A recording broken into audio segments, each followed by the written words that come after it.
Kabanata 1871. Isang fan ang tumangging bitawan ito at pinindot. Pero namamaga ang mukha ni Mitch. Nakita nating lahat at ngayon sasabihin mong hindi pagkakaunawaan lang. Walang ibang pagpipilian si Mitchell kundi ang pumagitna sa sitwasyon. Bakit hindi tayo lahat ay umatras? Okay. Pakiusap, ayokong may mangyaring masama sa inyong lahat.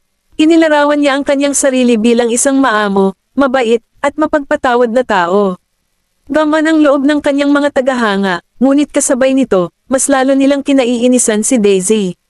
Lumapit si Susan kay Daisy at sinabing, Miss Vanderbilt, sinabi na ni Mitch na hindi pagkakaunawaan. Can we let this slide now? Hindi siya pinansin ni Daisy at lumapit kay Mitchell. Mr. Santos, bago tayo mag-shooting, tinanong kita kung talagang mag-aaway tayo o hindi, tama ba? Natigilan si Mitchell saglit pero hindi nagtagal ay nakabawi siya at ngumiti. Napag-usapan na natin broken bar. Dahil napag-usapan na natin ito noon at pumayag ka na, ipinaglaban kita ng totoo noong nagsimula tayong mag-shoot, at humingi ako ng tawad sa iyo pagkatapos nating mag-shooting. Hindi ka ba nagpaliwanag sa mga fans mo? Nagbago ang ekspresyon ni Mitchell pagkatapos ng sinabi ni Daisy. Nagkatinginan ang kanyang mga tagahanga, at maliwanag na hindi niya sinabi sa kanila ang tungkol sa paghingi ng tawad ni Daisy. Napakagatlabi si Susan. Kailan siya humingi ng tawad sa kanya? Bakit hindi ko alam ang tungkol doon?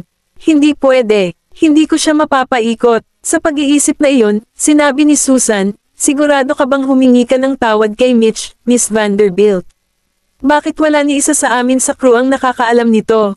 May nagsisinungaling. Iyon ang unang pumasok sa isip ng lahat at mas handang maniwala ang mga tagahanga ni Mitchell na si Daisy ang sinungaling. Kung humingi ka ng tawad kay Mitch, bakit hindi niya sinabi sa amin ang tungkol dito? Do you really think that you can have everything your way just because you're one of the Goldmans?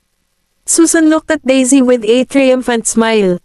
Tama iyan. Ituloy mo, hanggat hindi umamin si Mitchell na humingi siya ng tawad, walang makakaalam nito. Nakangiting tumingin ulit si Daisy kay Mitchell at nagtanong, Mr. Santos, sigurado ka bang hindi ako humingi ng tawad? Tumutulo ang malamig na butil ng pawis sa noo ni Mitchell. Kung umamin siya, iisipin ng mga fans niya na sinungaling siya. Huminga siya ng malalim at sinabing, Miss Vanderbilt, how about this? Mag-move on na tayo sa usaping ito. Hihingi ako ng tawad sa iyo, okay. Ngumiti si Daisy sa kanya, na nagpalamig sa gulugad ni Mitchell. Since you refuse to reveal the truth to your fans, wala akong masasabi. Mr. Santos, bagamat hindi mali kung nais mong panatilihin ang isang positibong imahe sa harap ng iyong mga tagahanga, mayroong isang linya na hindi natin dapat lampasan kahit na ano. Pagkatapos noon, tumingin siya kay Susan at nagpatuloy. Sana hindi ka magsisi, nanginginig sa takot si Susan. Hindi niya alam kung ano ang gustong sabihin ni Daisy. Binyantaan ba niya sila? Lalong nagalit ang mga fans ni Mitchell pagkaalis ni Daisy. What the hell? Siya ang pinakamasamang tao na may pinakamasamang personalidad na nakita ko, ngunit nanalo siya ng Best Actress Award. Anong biro? Sa hindi inaasahang pagkakataon, hindi nagtagal, lumabas sa internet ang isang video na nagpapakita ng paghingi ng tawad ni Daisy kay Mitchell matapos ang pamamaril. Sa video, tinanggap ni Mitchell ang kanyang paghingi ng tawad. Walang ganoong bagay na tumanggi si Daisy na humingi ng tawad at kumilos ng mayabang matapos siyang tamaan sa pamamaril. Inilabas ng mga tripulante ang video na ito, at nagsimulang umikot muli ang mga mesa. Binatikos si Mitchell sa pagiging hypocrite at attention seeker, at maging. Ang kanyang mga fans ay kinutya dahil sa kanilang katangahan. Sa Tenet, napansin ni Charlie ang mga nangyayari sa internet at tumawa. As expected sa artista ko. She did a pretty good job in solving this problem. Hindi na niya kailangan gumawa ng kahit ano. Sinabi ni Mr. Gray, hindi ito kasalanan ni Miss Vanderbilt.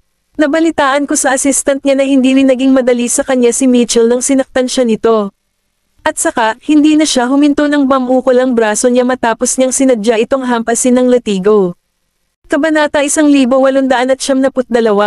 Tsaka narinig ko sa mga chismis na si Susan ang nag-utos kay Mitchell na pahirapan ang mga artista natin. Tumayo si Charlie. Totoo ba? Tumanggaw si Billy. Bagaman parehong nagtatrabaho sina Mitchell at Susan sa ilalim ng Zestar, samobra na sila sa pagkakataong ito.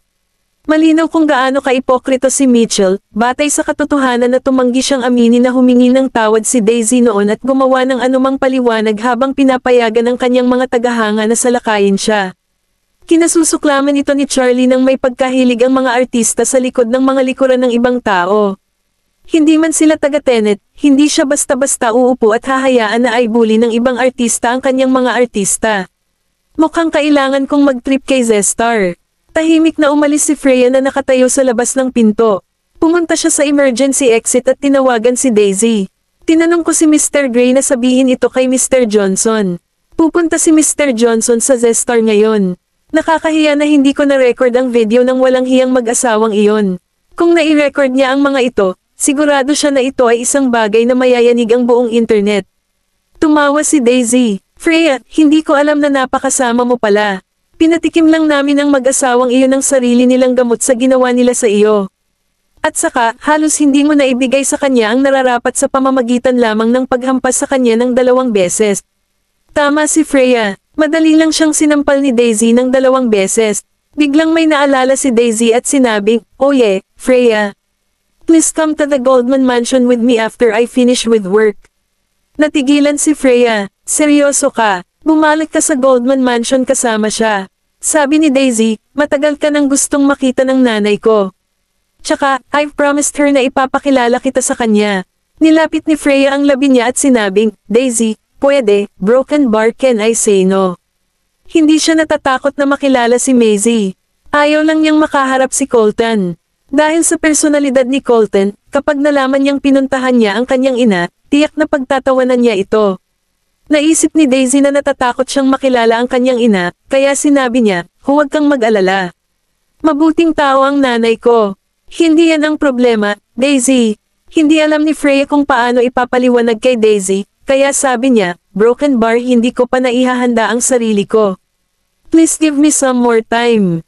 Hindi nagpatuloy si Daisy. "Sige, kung ganoon, maaari kang sumama sa akin pagkatapos mong ihanda ang iyong sarili." Tuwang-tuwa ang mama ko kapag nakita ka niya. Pagkatapos nilang ibaba ang tawag, sumandal si Freya sa dingding at huminga ng malalim. Wala siyang lakas ng loob na sabihin kay Daisy ang nangyayari sa pagitan nila ni Colton. Hindi sila magkarelasyon. Sa karamihan, siya lang ang nadembong na tawag ni Colton. Pinuntahan ni Charlie si Zestar. Kanina pa siya nagtrabaho sa Zestar kaya agad niyang pinagalitan si Yale, ang manager ni Mitchell, pagkabalik doon. Alam ni Yale ang ginawa ni Mitchell, kaya hininaan niya ang kanyang boses at sinabing, "Charlie, ako na mismo ang magsisiyasat sa bagay na ito. Pinapahirapan mo si Zestar sa pagpunta mo dito agad at gumawa ng eksena." "Pinahihirapan ko si Zestar." Umupo si Charlie habang nakapatong ang braso sa likod ng upuan. "Binalay ng artista mo ang artista ko, at gusto mong manatiling kalmado ako. Kung hindi lang dahil walang ginawa si Zestar sa mga ikinilos ni Mitchell, kailangan pa kaya ng artist ko na lumayo sa kanya at mismong lutisin ang problema." Huminga ng malalim si Yale at sinabing, "Charlie, I said di ako mismo ang tumingin sa bagay. Kung kasalanan talaga ni Mitchell, pipilitin ko siyang mag-sorry in public balang araw." "Hindi na kailangan." Isang boses ang umalangaw mula sa pinto. Napalingon si Charlie, at ang lalaking pumasok sa opisina ay walang iba kundi ang Associate Director ng Zestar na si Tridon. Kabanata 1873. Bumangon si Yale. "Mr. Gallagher, alam ko na ang nangyayari. Kasalanan ito ni Mitchell. Hindi niya dapat binaluktot ang katotohanan at gumawa ng mga alon. He should apologize." Natigilan si Yale at natahimik. Ibinigay na ni Hector ang lahat ng pamamahala ng Zestar kay Tridon. Gayunpaman, halos hindi pinapansin ni Tridon ang mga bagay na nangyari sa kanyang mga artista. Pagkatapos ng lahat, ang kanyang mga tauhan at ang mga tagapamahala ang bahala sa lahat ng mga problema. Sa makatuwid, tiyak na hindi ito isang simpleng bagay mula nang pumasok si Tridon. Tumayo si Charlie at sinabing, "Iyon ay mas katulad nito. Babalik ako at hihintayin ang magandang balita mo." Hindi siya pinigilan ni Tridon. Nang mawala si Charlie, nagtanong si Yale, "Mr. Gallagher, kailangan mong mag-isip ng 2 beses. Nagdala ng malaking tubo si Mitchell sa kumpanya. Ang kanyang mga tagumpay at katayuan ay nariyan para makita nating lahat. Kahit na ang buong pangyayari ay dahil sa kanya sa internet, kailangan muna natin siyang tanungin kung ano ang nangyari. Nilinggan siya ni Trident at sinabing, hindi na kailangan pang tanungin siya.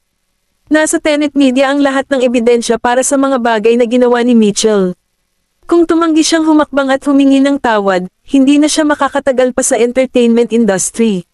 Natigilan si Yale. Sa madaling salita, masisira ang career niya bilang artista.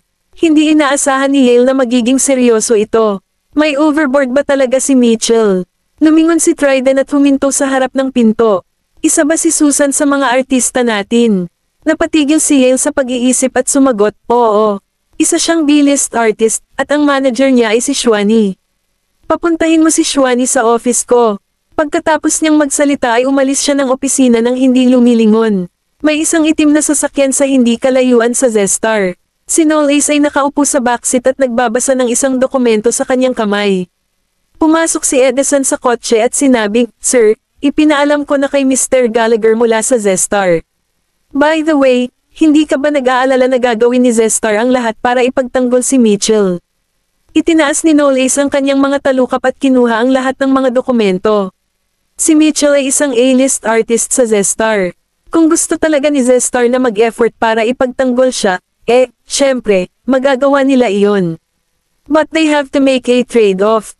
Natigilan si Edison. Trade-off. Tumingin si Knowles sa kalsada sa bintana at nagpatuloy. Kung gusto ni Zestar na panatilihin si Mitchell, kailangan nilang sumuko kay Susan. Kung matalino si Mitchell at ayaw mawalan ng trabaho, ano sa tingin mo ang gagawin niya? Hindi nagtagal ay bumungad kay Edison ang pagkakaunawaan ng sabihin niya, ibebenta niya si Susan. Kapag itinulak si Susan sa kanto, tiyak nagagante siya. So, you want to create a situation where both of them will fight each other. Binawi ni Knowles ang kanyang tingin at tumawa. If not, they're too free. Walang magawang umiling si Edison. Alam niyang tinutulungan lang ni Knowles si Daisy para makaganti. Hindi nila kailangang gumawa ng anumang bagay laban sa masasamang pananalita at komento laban kay Daisy. Kailangan lang nilang palabanan sina Mitchell at Susan, at ang mga alingaw-ngaw ay mawawasak sa kanilang sarili. Makalipas ang 2 araw, Broken Bar. Nag-publish si Mitchell ng post at humingi ng paumanhin kay Daisy. Inamin din niya na hindi siya nagpaliwanag sa kanyang mga tagahanga at naging sanhi ng hindi pagkakaunawaan. Dahil sa kanyang paliwanag, si Daisy ay nakakuha ng maraming mga bagong tagahanga. Ito ay dahil hindi siya nagpaliwanag o nagreklamo tungkol sa hindi pagkakaunawaan. Kung ihahambing, ang mga mapagmahal na salita na sinabi ni Mitchell ay tila mapagkunwari, at si Mitchell ay binansagan bilang isang ipokrito ng mga tao.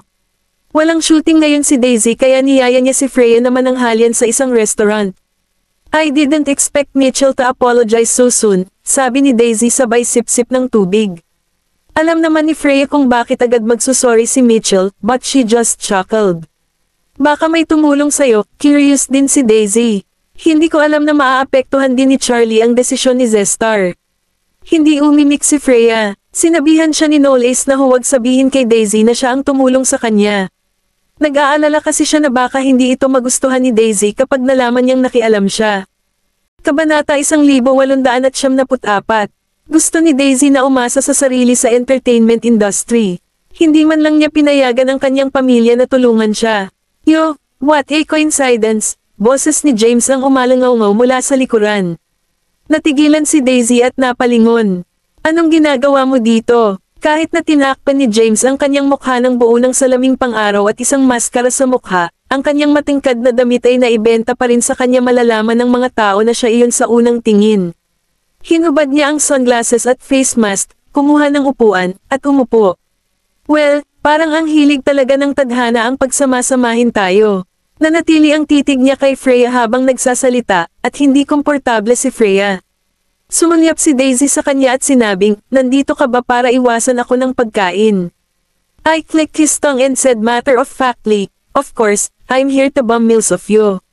Natahimik sina Freya at Daisy. Sinabihan niya ang waiter na dalhan siya ng isang set ng mga kagamitan at menu bago ibinaling ang ulo kay Daisy. Balita ko napilitan si Mitchell na mag-sorry sa'yo dahil sa ginawa niya sa likod mo. Hindi siya ang pangunahing salarin. Oo nga pala, may kinalaman din ito sa iyo. Pagkatapos ng lahat, si Susan ay die-hard fan ni James. Natigilan si James. Hey, hindi ako ang nagpagawa niyan. Hindi mo dapat ako sisihin. Hindi alam ni Daisy ang sasabihin. Iba ang takbo ng utak niya kumpara sa ibang tao, at hindi niya kayang makipagsabayan sa kanya. Hindi na tinuloy ni James ang topic. Nilinggan niya si Freya at nagtanong, may gusto ka pa bang kainin, Freya? Huwag mag-atubiling mag-order ng anumang gusto mo. Huwag kang mahiya, nasa akin na. Tinitigan siya ni Daisy. Hindi inaasahan ni Freya na si James ay isang madamdaming binata, at tila sa kanya ay medyo masyadong masigasig. Pinilit niyang ngumiti sa kanyang mukha at sinabing, salamat, pero busog na ako ngayon. Ipinatong ni James ang mukha sa kamay at ngumiti. Ayos lang. We can have a meal together sometime. Napapikit si Daisy. May bagay ba siya kay Freya? Sa sandaling iyon, may dumating na mag-asawa sa restaurant at nakakuha ng atensyon niya.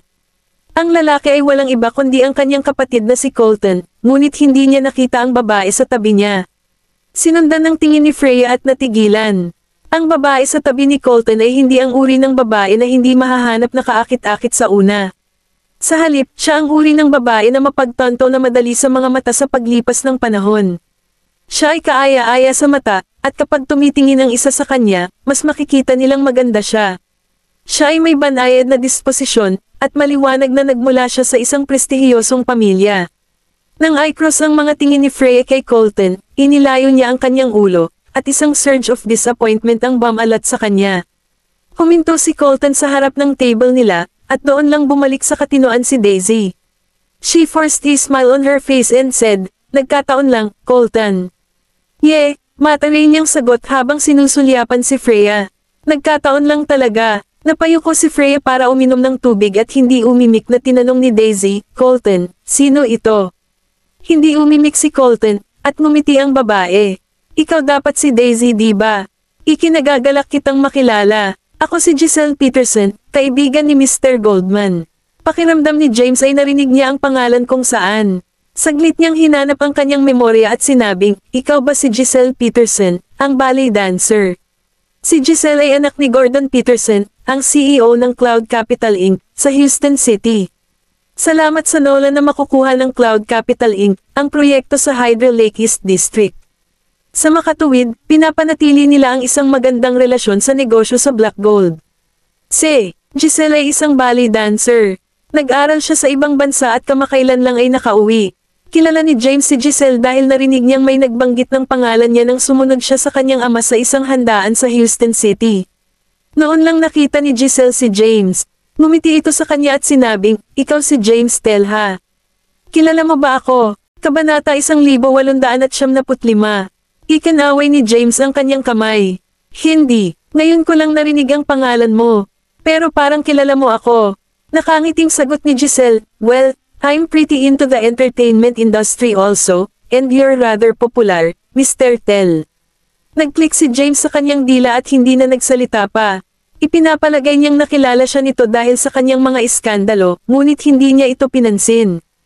Isa pa, hindi siya interesado sa isang maganda at marupok na babae tulad ni Giselle, kaya wala siyang pakialam kung paano ito nalaman tungkol sa kanya.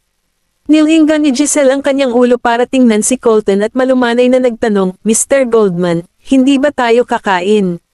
Niluwagan ni Colton ang kanyang kurbata at nagtanong, pakialam mo ba kung dito tayo kumain? Saglit na natigilan si Giselle, ngunit hindi nagtagal ay nabawi niya ang kanyang katinoan. She let out a smile and replied, Siyempre, hindi. Magagamit ko ang pagkakataong ito para makilala din ang kapatid mo. Ngumiti si Daisy sa kanya. Umupo si Colton, at umupo sa tabi niya si Giselle. Nakaupo silang 5 sa paligid ng mesa, at ang awkward ng atmosphere. Hindi umimik si Freya sa simula, habang sina Daisy at James ay pinakanakang tumutunog. Kadalasan, si Giselle ang nagsasalita, at hindi rin gaanong nagsasalita si Colton. Malapit nang matapos ang pagkain ni na Daisy at Freya, kaya naman hiniling nila sa waiter na kunin ang kanilang mga pinagkainan.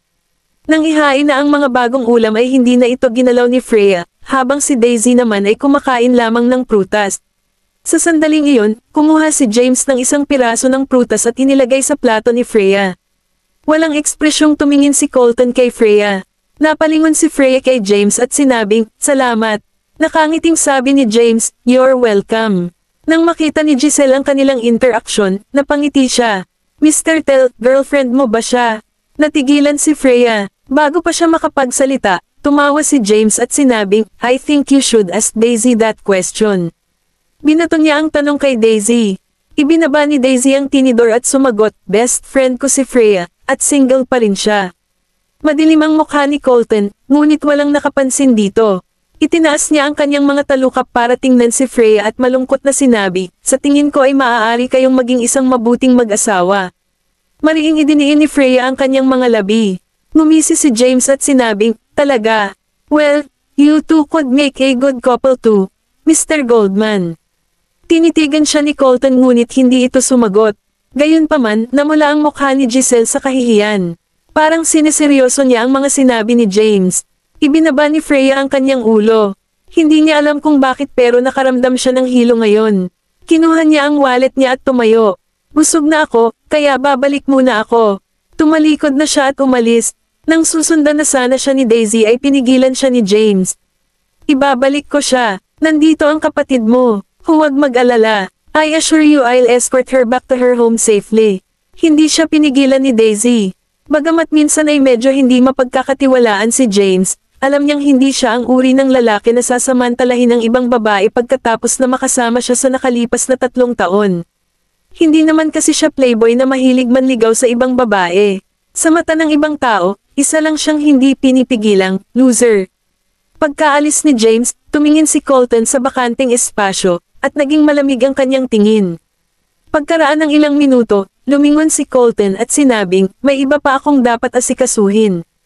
I'll ask my assistant to send you back. Natigilan si Giselle. Kanina pa sila nakaupo, at halos wala na siyang kinakain. Is it something very urgent? Yeah, sagot niya at tumayo. Pinagmasdan ni Giselle ang unti-unting pagkawala ni Colton sa kanyang paningin. Mukhang nadismaya siya, pero naiintindihan niya rin ang sitwasyon niya. Daisy, is your brother always so busy? Daisy snapped herself back to reality and replied with a smile, I guess so. Mula nang kunin niya ang black gold ay nakatutok na siya sa trabaho niya. Nakangiting sabi ni Giselle, ang isang tao na nakatutok sa kanyang karera ay medyo karismatiko, hindi ba? Bahagyang natigilan si Daisy. Itinaas niya ang kanyang mga talukap at nagtanong, Miss Peterson, sana hindi mo ako pansinin na magtanong, ngunit mayroon ka bang bagay para sa aking pangalawang kapatid? Kabanata 1896. Tila hindi inaasahan ni Giselle na gagawa siya ng ganoong diretsyong tanong. Natigilan siya ng ilang segundo at saka tumawa ng malakas. Mahirap na hindi mahilig sa isang lalaking kasing husay ni Coleman. Patuloy na tanong ni Daisy, matagal mo na bang kilala si Colton? Kung tutuusin, hindi man lang niya alam ang tungkol sa kanilang relasyon. Sagot ni Giselle sa kanya, kakakilala lang namin. Gusto ng tatay ko na ako ang pumalit sa Cloud Capital Inc. at patuloy na sinasabi sa akin na matuto ako sa kanya. Tumanggaw si Daisy. Nagkataon lang na naglalakad si Colton papunta sa parking lot at nakita niya si James na binabaliktad ang kanyang sasakyan. Ang maliwanag na purple na sports car ay medyo kitang-kita sa mga itim at puting kotse. Inilabas ni James ang sasakyan sa parking space, at isang figure ang tumayo sa tabi ng kotse, kumatok sa bintana, at sinenyasan siyang huminto. Tumigil siya saglit, ibinaba ang bintana ng kotse, at tumingin kay Colton. Okay na ba ang lahat, Mr. Goldman? Mabilis na dama po ang tingin ni Colton sa loob ng sasakyan, at napagtanto niyang si James lang ang tao sa sasakyan. Mr. Tell, wala ka bang pinapauwi? Nagkibit balikat si James, paano ako makakauwi kung nakaalis na ang taong iyon? Nang sinundan niya si Freya at naabutan, pumara na ito ng taxi at umalis. Gusto sana niyang paalisan siya, ngunit hindi siya nagkaroon ng pagkakataon. Bahagyang lumuwag ang matigas na ekspresyon ng mukha ni Colton nang lumingon siya. Nakikita ko, ito ay wala, sige na umalis ka na. Mukhang naguguluhan si James, pinigilan niya lang ba ako para tanungin ako tungkol dito? Sa kabilang bahagi ng bayan, Broken Bar.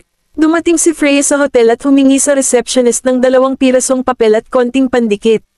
Bumalik siya sa kanyang silid, kumuha ng panulat sa kanyang bag, nagsulat ng ilang malalaking salita sa piraso ng papel, naglagay ng pandikit sa likod, idinikit ang mga ito sa pinto, at malakas na isinara ang pinto.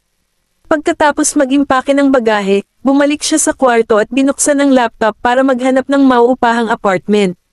Sa kotse, Broken Bar. 2 beses na tinawagan ni Colton si Freya, ngunit hindi siya sumasagot. Dahil sa ugali niya, malamang ay magsisimula na siyang mag-impake ng kanyang mga bagahe at aalis kaagad pagkabalik niya sa hotel. Pagdating sa hotel, dumiretso siya sa elevator at nakatanggap ng tawag mula sa kanyang assistant nang papunta na siya. Sabi ng assistant niya, sinundo niya si Giselle. Mahina niyang sabi, pabalaykan mo muna siya. Pag-uusapan natin ito sa ibang araw. Ibinaba niya ang telepono at huminto sa labas ng silid, at ang kanyang mga mata ay nakatuon sa kapirasong papel. Ang mga aso at Colton Goldman ay hindi pinapayagang pumasok. Napuno ng malaking font ang buong A4 na papel na para bang natatakot ang may-ari ng papel na baka makita ito ng iba. Kumunat ang noo niya, pinunit ang papel, at agad na tumawa ng galit dahil may isa pang papel sa likod nito. Ang sinumang pamunit ng papel ay isang aso. Kinuha ni Colton ang isang master key card, iniswipe ito sa lock ng pinto, at direktang pumasok sa kwarto. Nalinis na ang kwarto, at nakaimpake na ang mga bagahe. Nakaupo si Freya sa single couch sa kwarto. Alam niyang siya iyon, hindi man lang niya inangat ang ulo niya.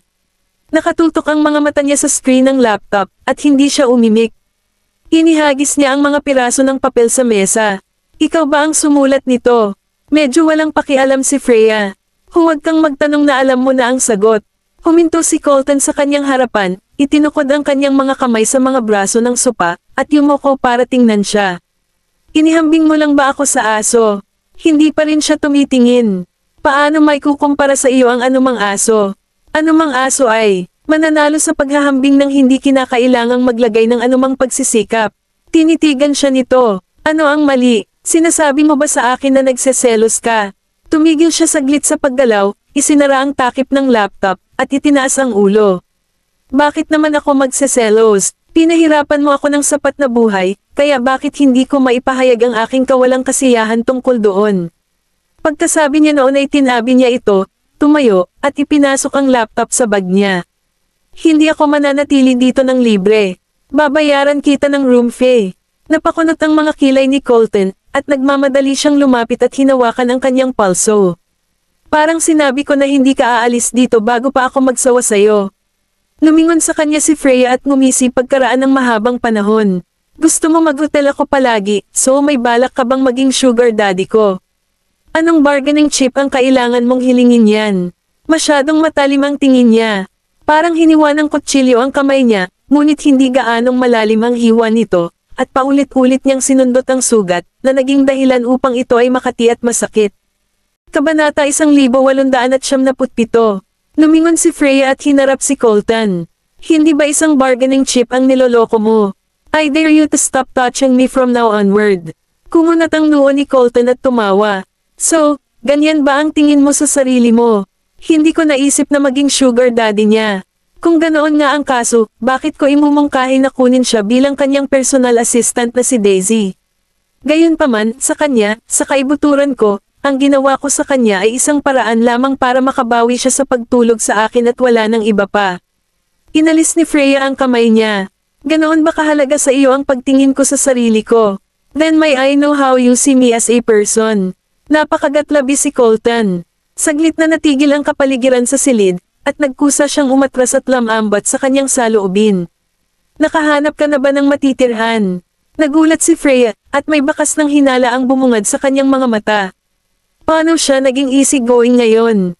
Kung wala ka pa, pwede ka pa ring manatili dito pansamantala. Kinuha ni Colton ang bag sa kanyang kamay at itinago ito. Magiging abala ako nitong mga ilang araw, at wala akong oras na pumunta rito. Kung may kailangan ka, ipaalam mo na lang sa front desk, at syempre, maaari mo pa rin akong tawagan. Nagulat si Freya. Sa loob ng napakaraming araw, hindi niya sinabi sa akin ang anumang bagay na gagawin niya. Dumating at umalis lang siya ayon sa gusto niya. At sinadya kong gumawa ng napakalaking kaguluhan at kinausap siya ng hindi nagpapakita ng paggalang sa kanya ngayon. Dahil sa ugali niya, paano niya ako natitiis hanggang dito?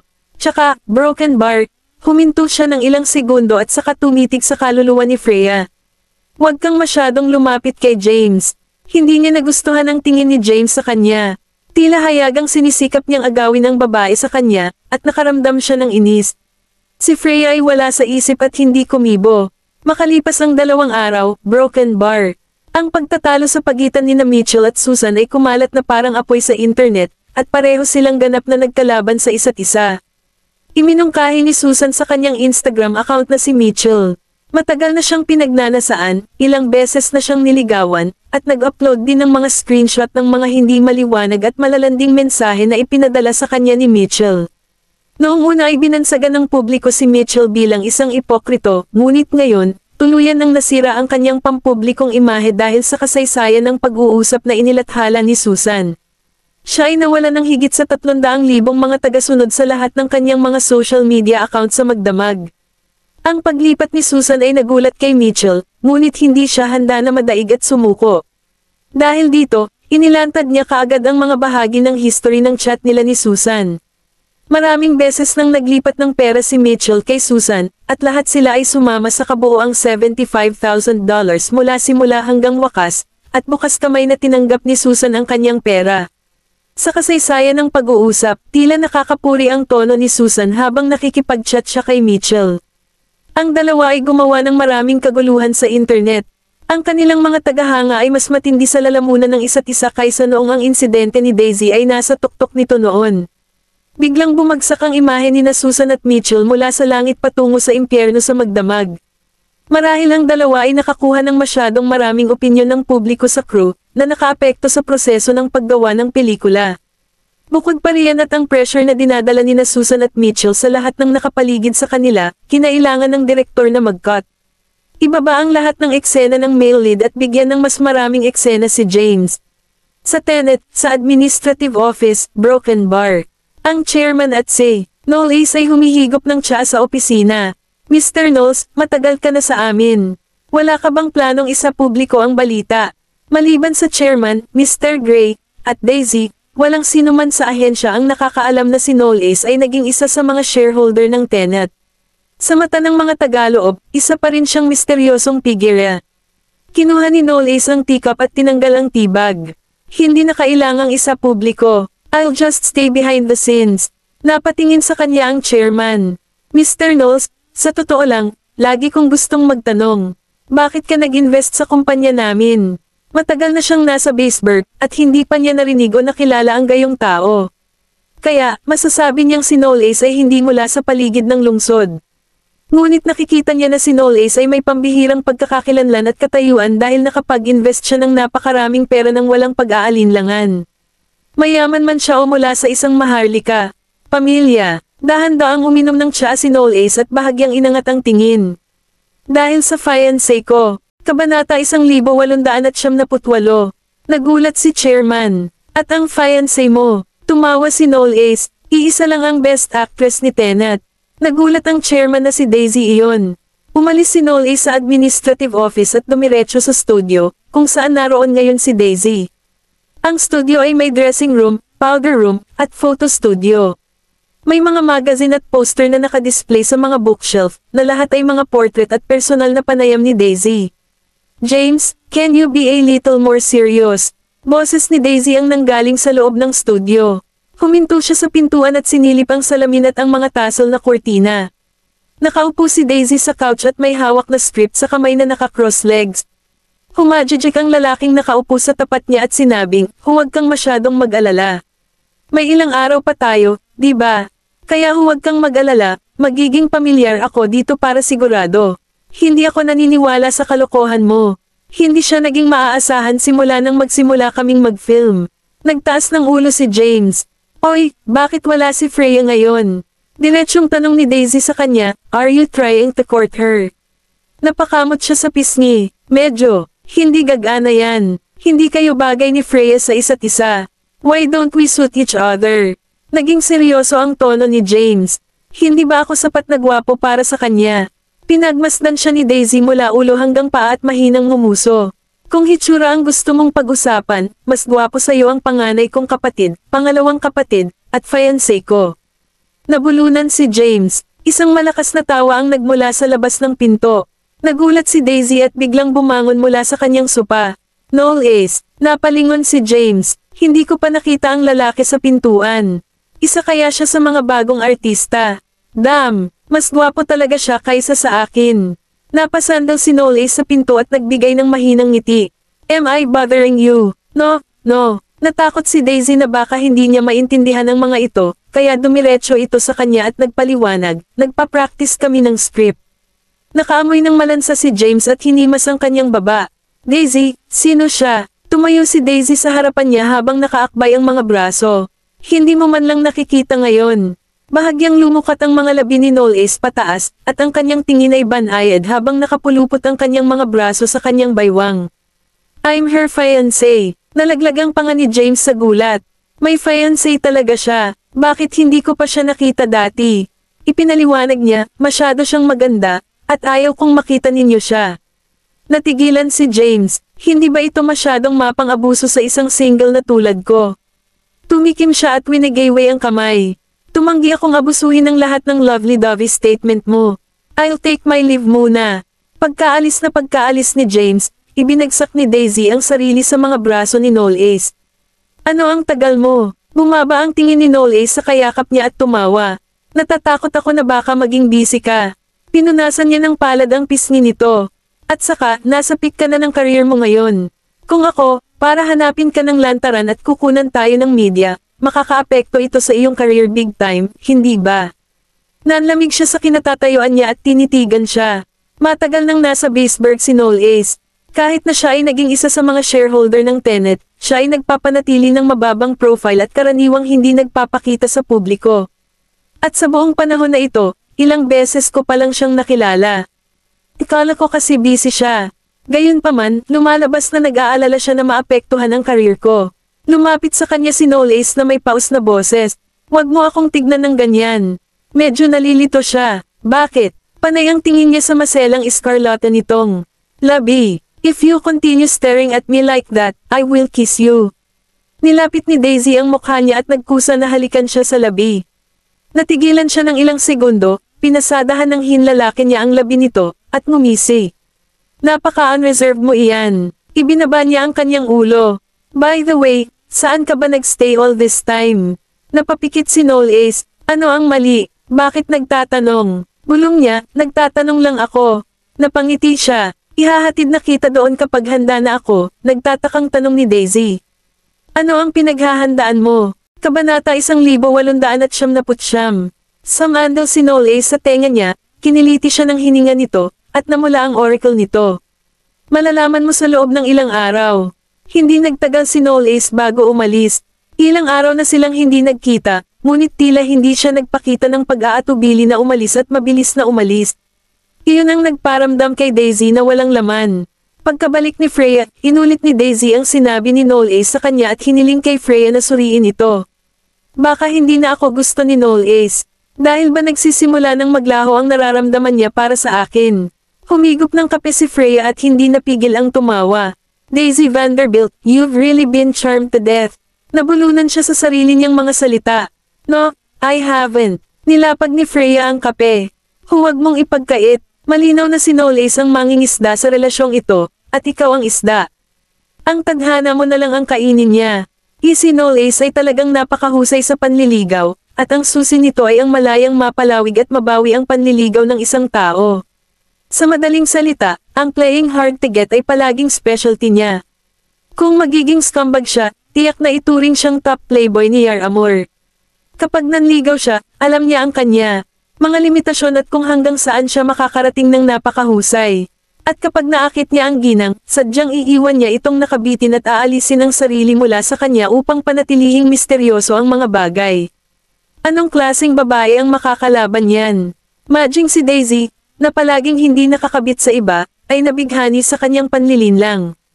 Gayunpaman, hindi talaga siya pinababayaan ni Noles na nakabitin. Kitang-kita ko ang intensyon niya. Umaasa siyang magiging mas aktibo si Daisy sa relasyon hanggang sa puntong mas kailangan niya. Sino ba ang hindi nakakaalam na matagal nang iniisip ni Noles na pakasalan si Daisy? Hindi siya nagmamadaling pakasalan siya, at hindi rin siya nagmamadaling ilabas ang bagay na iyon pagkatapos ng mahabang panahon sa Baseburg. Hindi ba't hinihintay na lang niya na si Daisy ang magkusa para sabihin ito sa kanyang sarili? Kung si Colton ay kapareho ng EQ ni Noles at alam kung paano tretuhin ang isang babae tulad ng ginagawa ni Noles, siguradong hindi siya mapag-alitan, broken bar. May binulong si Freya, ngunit hindi ito marinig ng malinaw ni Daisy. Paano si Colton? Tumigil siya saglit at tumawa. Wala lang. Siya nga pala, inalis ni Zestar si Susan at pinaalis siya sa crew. Si Hannah Salvatore ang kukuha ng kanyang papel. Nagulat si Daisy. Mabilis yan. Sandali lang Zestar ang shelvang. B-tier celebrity lang siya, habang si Mitchell ay A-tier, kaya natural lang na pumanig si Zestar sa kanilang A-tier celebrity. Siya ang gumawa ng sarili niyang kama, kaya siya mismo ang hihiga dito. Malaking swerte na sa kanya ang pagiging shelved. At least she's not being blacklisted by the entire showbiz circle. Si Susan ay mayroon pa ring 3 taong kontrata sa Zestar, na nangangahulugang kailangan niyang manatili sa natitirang 3 taon maliban kung pinili niyang wakasan ang kanyang kontrata. Sa kasamaang palad, hindi lahat ay kayang bayaran ang parusang paglabag sa kontrata ng basta-basta. Sa kabilang panig ng lungsod, sa Black Gold, Broken Bar, opisyal na pumirma ng kontrata si Colton sa Yanestec sa conference room. May mga alingaw na ang Yanestec ay isang kumpanya ng teknolohiya na naitatag sa Yaramore nang wala pang 2 taon, ngunit mayroon itong grupo ng mga elite na technician at advanced na kagamitan. Malakas daw talaga ang bagong kumpanyang ito. Naglakad si Colton papunta sa elevator kasama ang kinatawan ng Yanestec. Pagkatapos ng maikling pag-uusap ng dalawa, pinakiusapan niya ang kanyang katulong na ihatid siya pababa. Bumalik ang assistant sa administration department at pumasok sa opisina. Mr. Goldman, ang Yanestec ay naitatag na. Paano nito nagawang makarecruit ng napakaraming natatanging siyentipiko at hit prodigies? Umupo si Colton sa leather chair at binuklat ang mga dokumento. Na-check ko na sila. Sa panlabas, ang Yanestec ay isang bagong kumpanya, ngunit ang bawat solong tao sa board of directors nito ay hindi isang taong dapat pagtripan. Lahat sila ay may-ari o pinuno ng malalaking negosyo sa Yaramore. Nagulat ang katulong. Hindi kaya ang Yanestec ay isang kumpanyang humiwalay sa ibang korporasyon. Mukhang mas maaasahan ang pahayag na ito. Kung tutusin, paano magkakaroon ng kapital ang isang bagong tatag na kumpanya upang makaakit ng napakaraming big shots na mamuhunan sa kanila, at mag-hire ng mga mahuhusay na siyentipiko at it?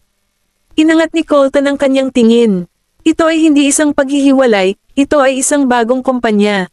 Ang isang paghihiwalay ay nangangahulugan na ang kumpanya ay isa pa ring subsidiary at independenteng sangay ng inang kumpanya.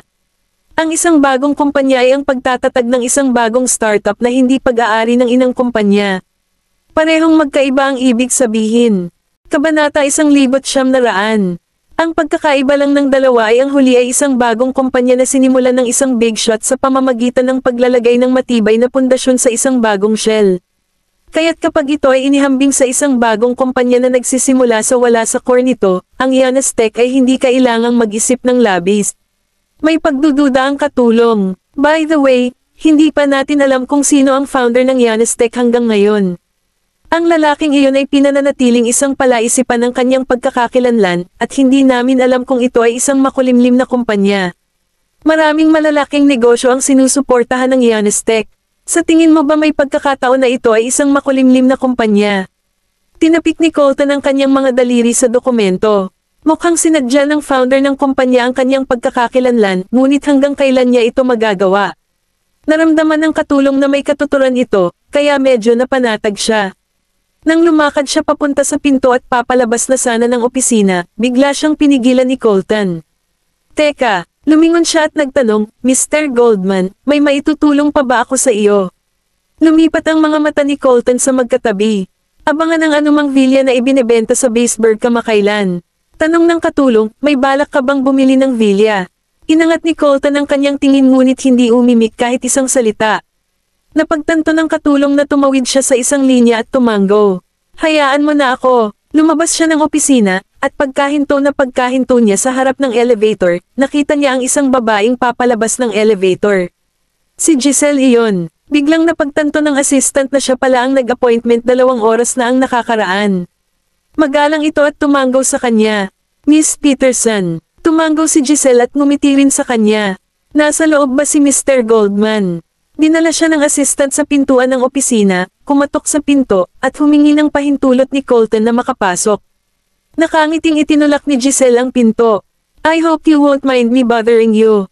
Umatras ang katulong at isinara ang pinto.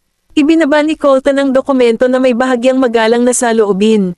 Paano ito nakakaabala? Lumapit ka sa akin na may ilang mga gawain sa kamay. Nagmamadali akong umalis noong isang araw dahil may nangyari.